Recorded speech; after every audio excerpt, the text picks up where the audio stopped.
introducing simple forms of mindfulness and kindness practices in very young children can help establish healthy habits of mind very early in life. Do 1 Om.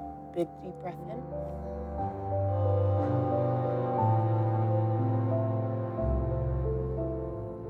I do believe that the work we're doing right now is in such an important developmental stage where their brains are really changing.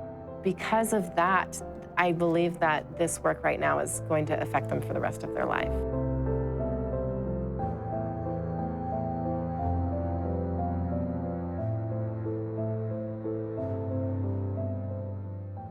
Mindfulness, really, it's a body of techniques or a tradition that's really aiming at the development of non-conceptual awareness.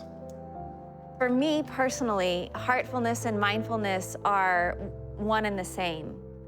And that if you have mindfulness without the aspects of heartfulness, then it's incomplete. And if you have heartfulness without the aspects of mindfulness, then it's incomplete.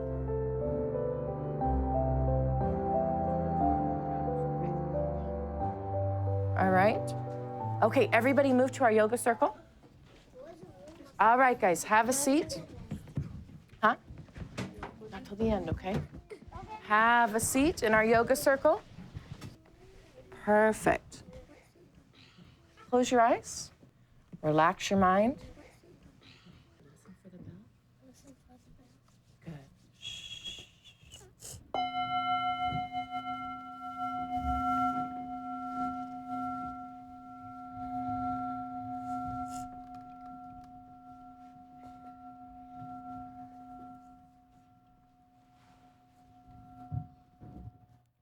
That was really great listening.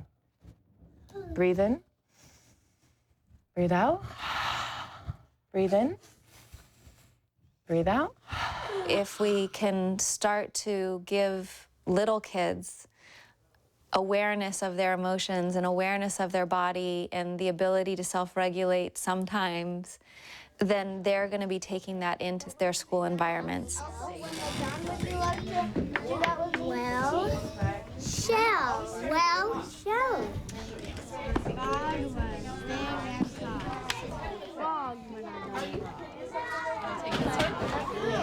Because that was so funny. They eat a hot dog instead of a frog. Start reading. Let me see you reading. Reading and writing used to be taught in 1st grade, and it's moved to kindergarten. And there's a lot of debate about whether that's appropriate, but the reality is that's what is expected right now, whether you believe that it's right or not. And I do see kids struggle with not being able to sit down and do a task, and it is because they cannot focus long enough. If we are going to ask them to do all of these things, it is so important that we give them the tools to do it. I think it's so important for this age. Otherwise, they're floundering. I like my rocking chair. I like it. Tuck me in. There are sensitive periods in human development, periods when the brain is more plastic. We know, for example, that young children are much better able to learn a 2nd or 3rd language very early on in life compared to later on in life. The conclusion that we are inevitably led to by modern research is that happiness and well-being are actually best regarded as skills. We normally don't think about them as skills in Western culture, but all the research leads us to believe that they really should best be considered as skills. Fundamentally no different than learning to play a musical instrument, for example. Listen for the bell.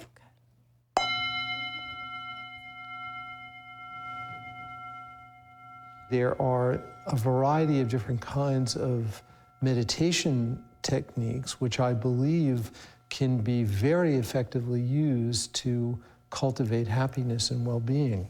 And those are among the, I think, most important methods that can be harnessed by individuals and studied by Western science. Wow, that was very nice listening. Breathe in. Breathe out. The way in which these practices, I think, can best be taught is with very short periods of practice. And I think those short periods of practice, when they occur repeatedly over time, several times a day, can be very, very effective.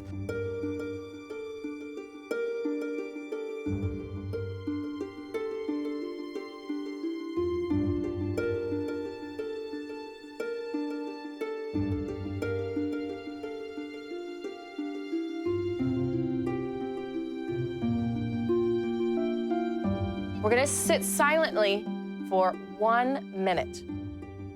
We're going to be listening for every sound that we can hear. I've opened the window so that maybe we could hear some outside sounds. Maybe you can hear some sounds from upstairs. Ready? I'm gonna set the timer. Here we go.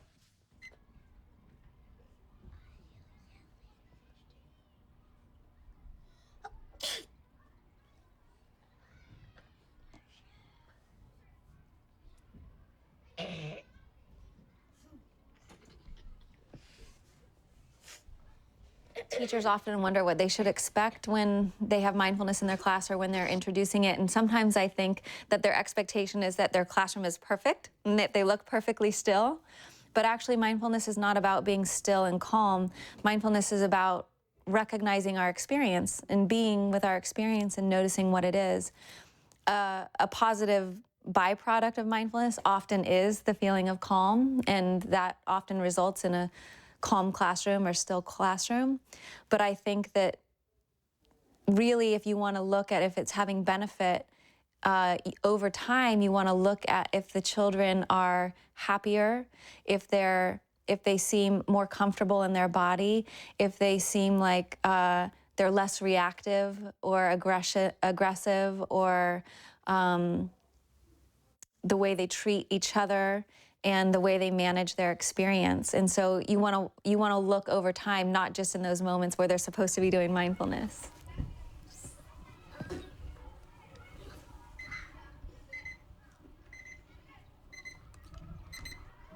There were a ton of sounds.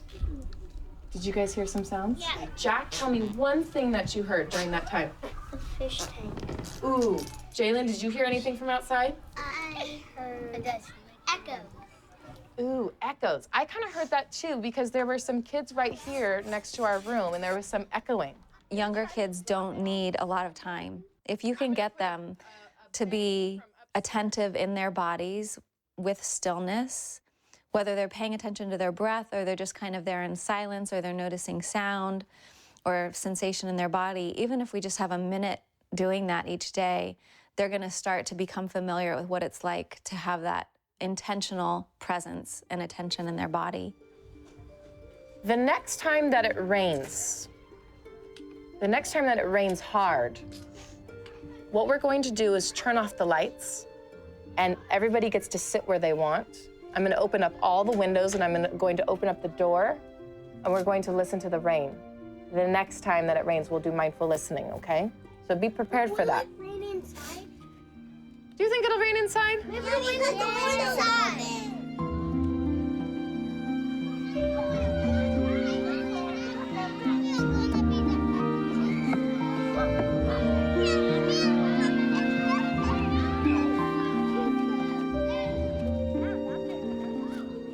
Today, we're going to practice mindful eating.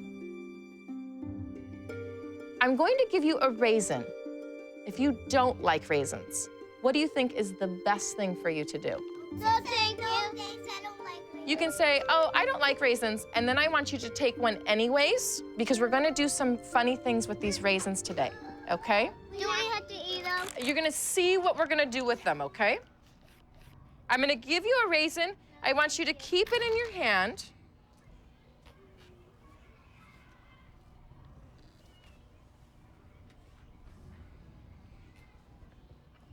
Miss Harris, I'm gonna eat that raisin right now. Ooh, Miss Harris. don't eat it. Put your raisin right in the middle of your palm. Can you do it? Yep. The first thing I want you to do is look at your raisin. We're using just our eyes right now. And I want you to notice what that raisin looks like. Mine's just a plain old little stone. It looks like a plain old stone. I want for you to bring up your raisin to your nose. Not even.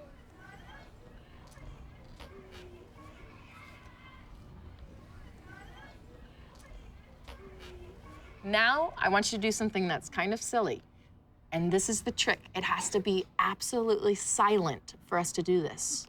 I want you to listen to your raisin. Take your raisin in between your fingers, and you're gonna put it up to your ear, and you're going to kind of squish it.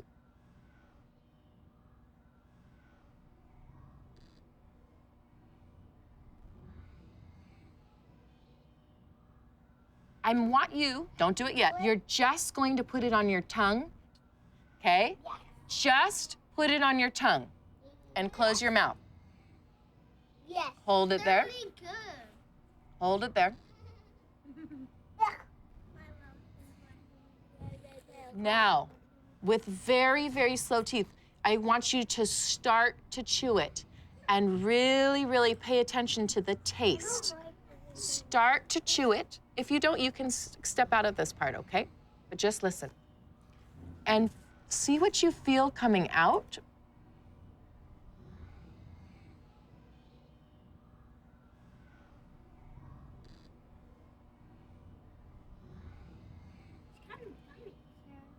When it's all chewed, you can swallow it. Now, I want you to remember your raisin and see if you can eat mindfully, okay? Awesome job.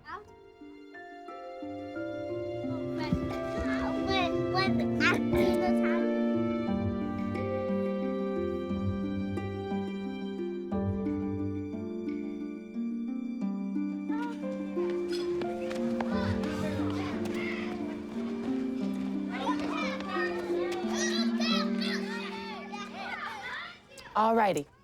Hold your hands out like this. I want you to try to be very still, just like in yoga. We're not going to move our hands and body like this.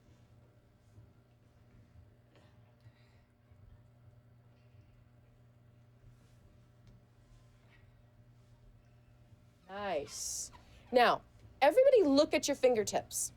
Can you see them? Do you know where your hands are? Are you sure? Yeah. No. You can see your hands? Yes. You can, right? Yeah. Try closing your eyes and see if you can still feel your hands.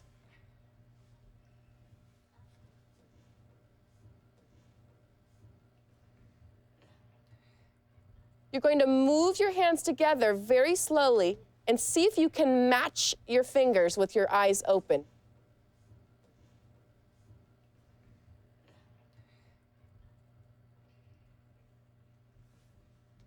This time, try it with your eyes closed.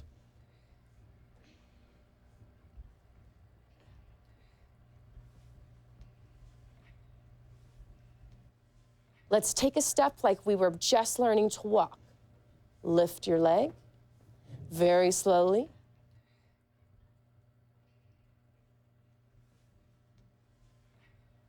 Your leg comes out.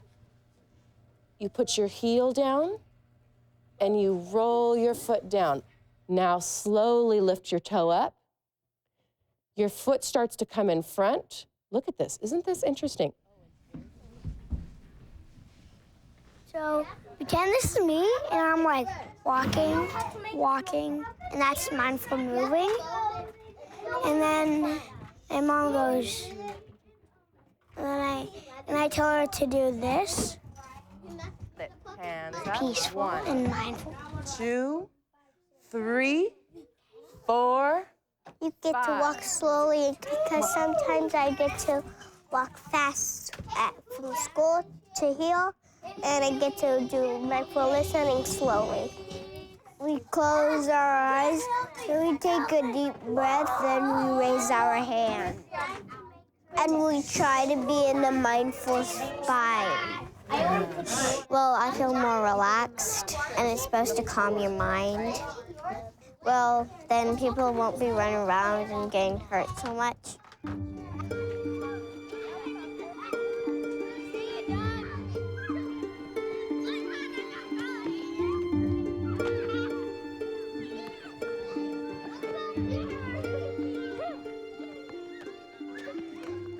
Even though we do the mindfulness sessions and we talk just about mindfulness, it is so ingrained in the way we move from the rug to the door and the way we sit on the rug.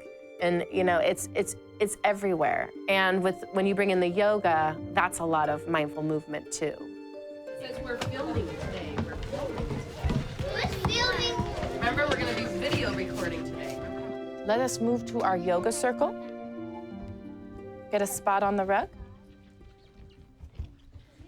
I love the way you're moving your bodies. Avery, I want to sit next to you today. Sit right here.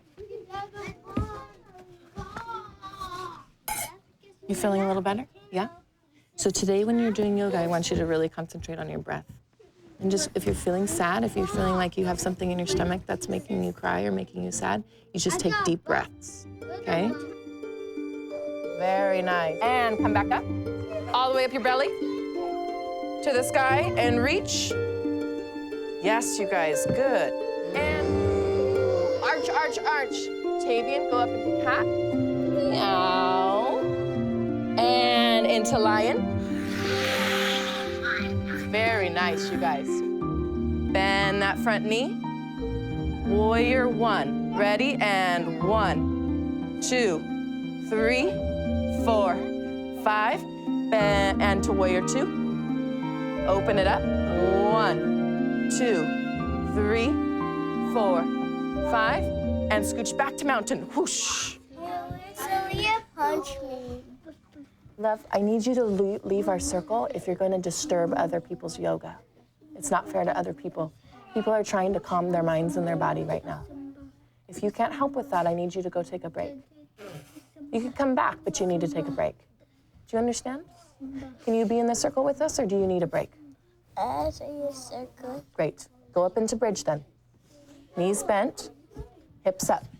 Good, yes. Hands go underneath. Come together. Yes, Aaliyah, that's beautiful. Being a teacher, you are asked to do so many things at once. And when I first started, it was very difficult. It was very difficult to be pulled in so many directions, yet to maintain this level of focus, presence, not getting overwhelmed, staying patient. There are all these really interesting places that I had to visit myself. Relax your arms and your fingers. See if you can actually make your body feel heavy. I began doing yoga really seriously about 3 years ago, and it really changed my idea of what I felt like when I was focused. And I imagined what if I would have had those skills when I was younger, of being able to really think about, okay, now I'm really focusing, my schooling might be different. Focus on your face, all those muscles in your face. And I want you to see if you can actually feel your breath inside your belly. What happens during the brain during meditation very much depends upon the kind of meditation that's being practiced. Different kinds of meditation lead to different kinds of changes in the brain. Olaf, so did you. Come on over. The one thing that is common is that they all involve changes in the prefrontal cortex. The prefrontal cortex is a very large region that consists of a number of different subregions, and the prefrontal cortex is importantly involved in aspects of regulation, in the coordination of thought and feeling, and the regulation of attention and emotion. people who are teaching these methods need to be grounded in them themselves. They need to have a practice because that is a fundamental bedrock of their understanding. I demonstrated the elementary school lesson 2. It's called Finding Your Pace.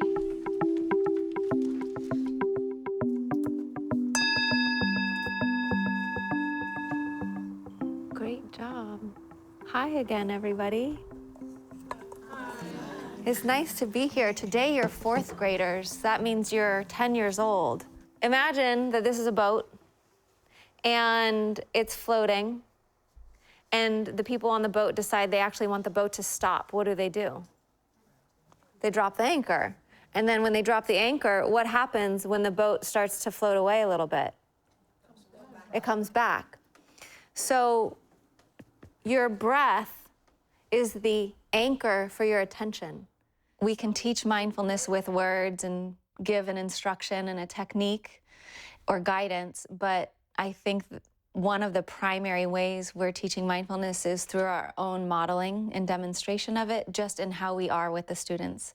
So there's something about the way you walk into a room and the way you greet the students and the way you communicate with them and the respect that they feel from you and their feeling of being seen and heard, and that you really are modeling what you're trying to get them to emulate.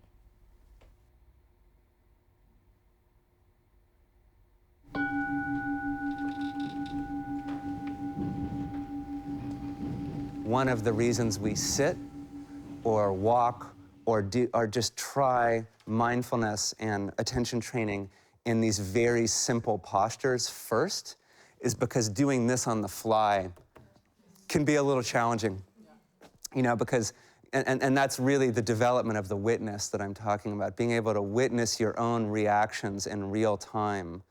That's why the laboratory of sitting meditation. This is not supposed to be a piece of fundamentalism in MBSR. It's well-discovered advice. You know, you sit still for 20 minutes and you just really let the external distractions go and you're in your own laboratory, what a reaction is, and the ability to develop a neutral witness around your emotional and mental content can be much easier there at first. You then kind of take the fruits of that into your everyday interactions. And just to be honest, teaching is a relatively advanced place on that scale because you're managing a lot of dynamics at once. You know, there's a lot of kind of energy moving around the room, a lot of different reactions. So just to know that it's like for all of us, I think it's a pretty advanced practice, which is great. That keeps it interesting.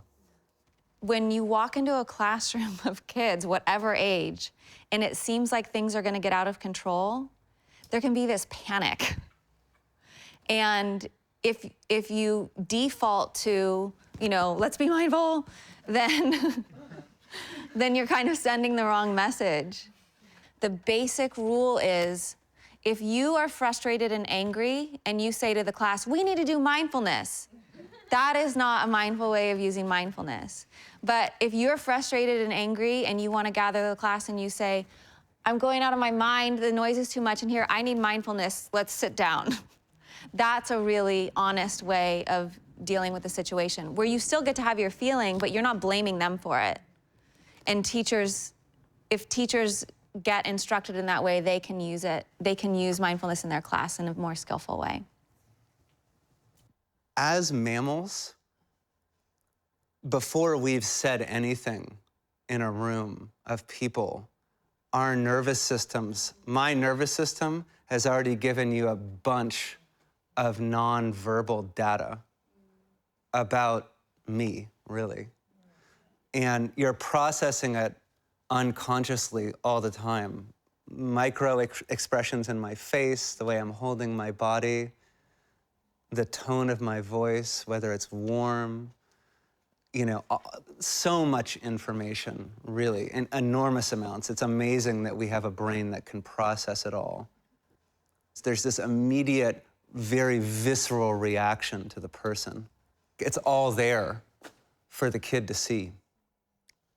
It means that you come in and the quality of your awareness is your priority, is your focus. That quality before any other will determine the outcome of how you teach these programs. And slowly bending to one side. And slowly bending to the other side. And straight up. Wiggle your fingers. Stand on your toes.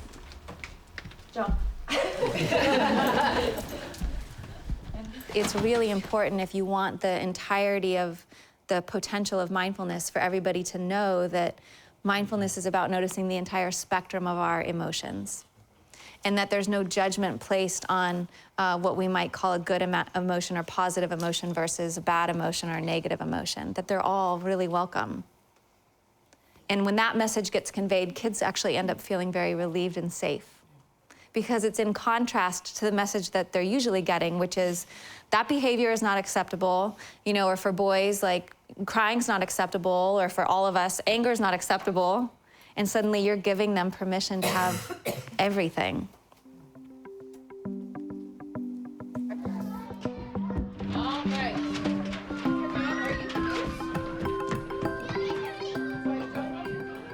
The main thing in our daily routines is our bell. They listen for the sound, and when they hear it stop is when they raise their hand. And I would say the other thing is doing acts of kindness and heartfulness every day, and sitting with a mindful spine, and I use that word all the time. A little bit. Give Kevin some room there. Perfect. Excellent. We're gonna sit next to people who we can really pay attention next to. Actually, I want everyone to start with a not mindful spine, right? Start with our not mindful spine. I always start in the beginning of the year with the mindful spine. And we actually work on that for quite a long time. Slowly and silently, you're gonna grow your mindful spine and pretend that you have that invisible thread, that invisible string. So your head is tall. Remember, your shoulders are down, though, okay? Your head is tall and your shoulders are down. The instructions that I give to help create the mindful body, I want that to be playful. I want them to quickly realize that it's conducive to the feeling of stillness and what they're gonna learn. So it's not really rules. It's more like just by being who you are and by the way that you're requesting things from them, they want to participate. And that they, when things aren't the way you set it up, so when there aren't mindful bodies, then you get to identify. You guys notice that when we're not all having mindful bodies, it makes it hard actually to notice the quiet sounds, or it makes it hard to notice what's happening inside. And just point things out that way so that they're helping to make the decision around how they're contributing. But definitely what I try to do is not be what they're getting all the rest of the time, which is you can't do that. Oh, look at our agreements on the rule. We can't talk over others. You can't get up without asking. They're getting that kind of pressure all the time. And I try to not mimic that.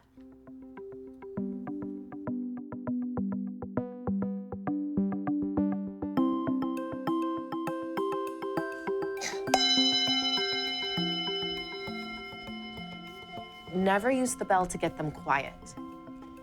Keep the bell as something that is more special than that. But when you are doing mindfulness, or when you are asking them to take their focus and be present, then use the bell.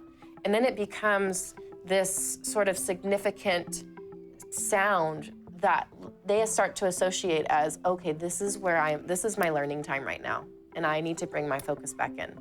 And that's why we always do it when we come back in from recess, because they come back in from recess and I ask them to write.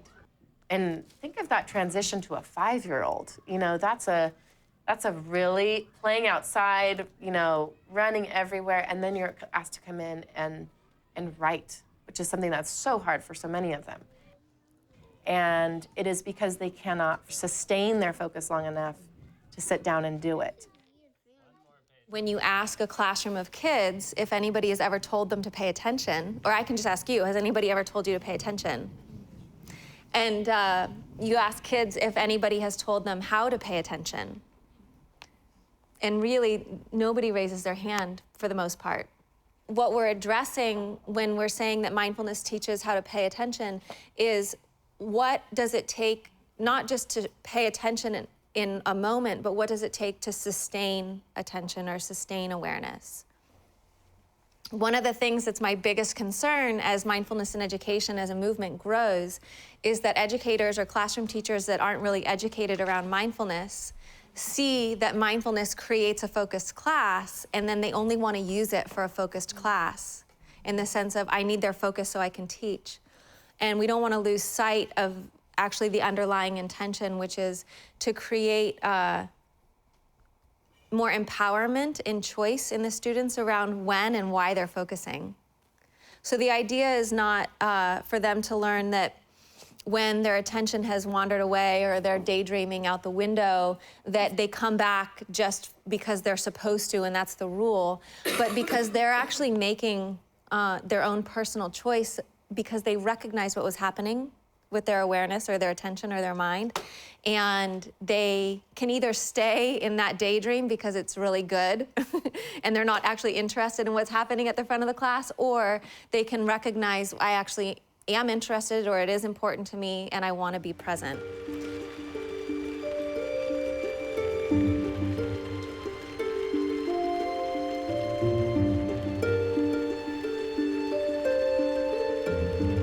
Oh, I'm sorry. What do you think, guys? Can we do mindful listening of the rain? Yeah. I'm gonna let you lay around the room and listen, but not yet. When I hit the bell, when I hit our mindful bell, you may get up and get your things. Okay, that will be the sound where you know that it's time to get up to get your things. Ready and begin.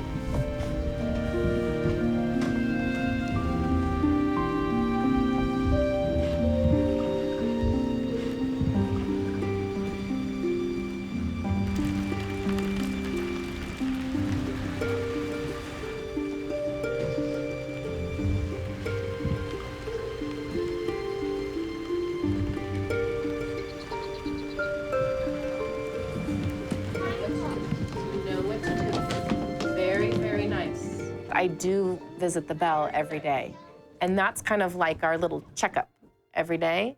And then I can bring in these larger lessons where we are, focusing on eating or focusing on movement, and they are successful, I think, because we have checked up with the bell along the way and kept mindfulness going, but it's just shorter and, more direct. Did everybody get their name? Is Aiden here? No? Jalen's not here. Winnie? Noah, Leah? Oh, great, Tavian, put on top of the cubby right there, okay? And I'll turn it in for you. Okay.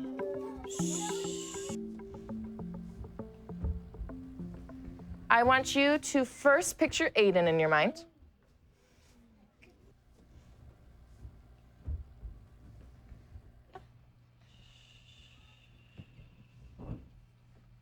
Now I want you to picture Jalen. Really picture him. And now I want you to say, may you be happy. May you be healthy. And may you be peaceful. Whenever we have somebody that's absent in here, and I know it's because they're sick, we actually stop in the morning and we close our eyes and we send good thoughts to that person. And there's something about that action of stopping and noticing that somebody who is a part of our community is not here, and it's because they're not feeling well. It could be somebody who has already passed, too. Think of that person, close your eyes, and have that person right in front of you. May you be happy. May you be healthy. When an individual is practicing compassion practices that are explicitly designed to cultivate compassion, there is a synchrony that occurs between changes that are going on in the heart and changes that are going on in a specific place in the brain where we know that information from the heart projects. This is an area of the brain called the insula, and it literally has a map of the visceral organs in the body and monitors the activity in those organs, as well as sends signals to those organs. And it's an area that's very important in mind-body interaction. For me personally, heartfulness and mindfulness are one and the same. And that if you have mindfulness without the aspects of heartfulness, then it's incomplete. And if you have heartfulness without the aspects of mindfulness, then it's incomplete. And if we only had a program that was how to listen and how to breathe and how to see and how to eat mindfully, and you didn't bring in the softer qualities, then it would be a very dry program and it would feel rigid. And mindfulness is the act of observation or the act of witnessing something as it is. And heartfulness is our attitude toward it or our relationship to it and the softening of your heart and attention. And if you have heartfulness without mindfulness, then you have maybe you're overly sensitive or compassionate to the point of the sacrifice of yourself, or not seeing things as they are, or not allowing people their own process. So if you're having compassion and empathy, the heartfulness side, and you bring in the observation side, so you witness your own experience toward those emotions, then you're complete again. So that's what these lessons are to me.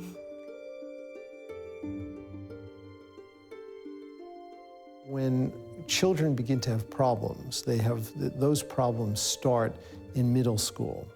When the kids are maybe 10 or 11 or 12 years of age, just in the early part of adolescence. That's when problems begin to arise, if they do.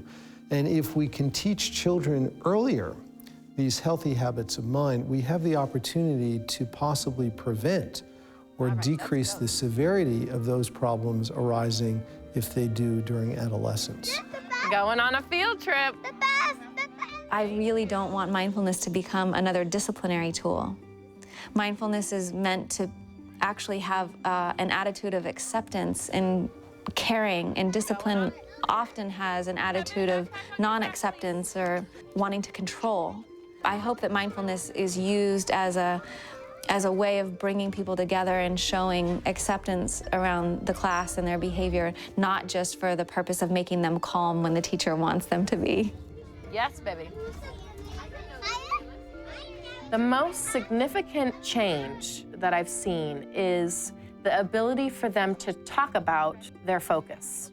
So I've seen a lot of increase in focus, but the most interesting part for me is for them to be able to recognize when they can't focus and when they can focus. Good morning, everyone. See if you can lift your hands. So balance poses help us focus our mind. So find your drishti spot and bring your hands back down. We're gonna come all the way to inhale, sweetie. You know, as teachers, we get these pulled messages, you know, I'm going to this workshop and I need to teach them this, and this is the way to do right reading, and this is the way to do writing, and they have to be at this point by the end of the year, you know. We get so much of that pressure. And we need to be brought back to the other way sometimes of saying, no, these are kids. These are kids. They were in the womb 5 years ago, you know.